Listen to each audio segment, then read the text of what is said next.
আসসালামু আলাইকুম রহমতুল্লাহ। আমি doctor Asaduzzaman, Fatema device cosmetics অন্যদিকে আপনার সেন্টারের প্রতিষ্ঠাতা পরিচালক। খতনার আগে এবং খতনার পরে গাইডিয়ানের একটি কমন প্রশ্ন থাকে যে শুকাতে কতদিন সময় লাগে। খেয়াল করুন, এই শুকানোর বিষয়টা সবসময় নির্ভর করে নিজেদের রোগ প্রতিরোধ ক্ষমতার উপর।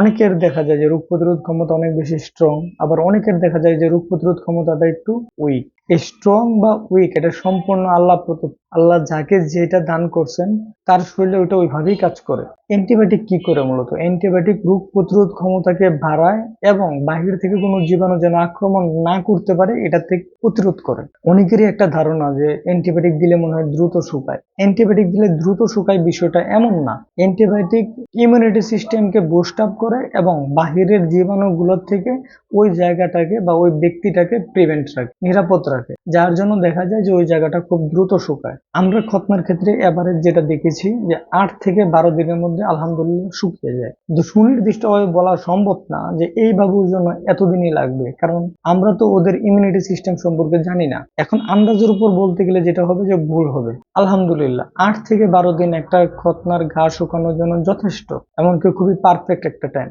সো উদ্বিগ্ন হওয়ার কোনো কারণ নাই, টেনশনের কোনো কারণ নাই। যদি এই সময়ের চাইতেও 2-1 দিন সময় বেশি লাগে, টেনশনের কারণ নাই। যে ডাক্তার আপনাকে সেবা দিয়েছেন বা যেখান থেকে আপনি আপনার সন্তানের জন্য সেবা নিয়েছেন ওইখানে যোগাযোগ করবেন। আশা করি ওনারা আপনাদেরকে একটি সর্বোত্তম পরামর্শ দেবে। খতনার যে কোনো প্রশ্ন বা যে কোনো পরামর্শ যদি আপনারা করতে চান তাহলে আমাদের যারা সহকারী চিকিৎসক আছে ওদের সাথে যোগাযোগ করতে পারেন। আমার দৃঢ় বিশ্বাস আমাদের প্রতিষ্ঠান থেকে আপনি সর্বোত্তম পরামর্শ সবসময় পাবেন। সকলকে অসংখ্য ধন্যবাদ। আসসালামু আলাইকুম।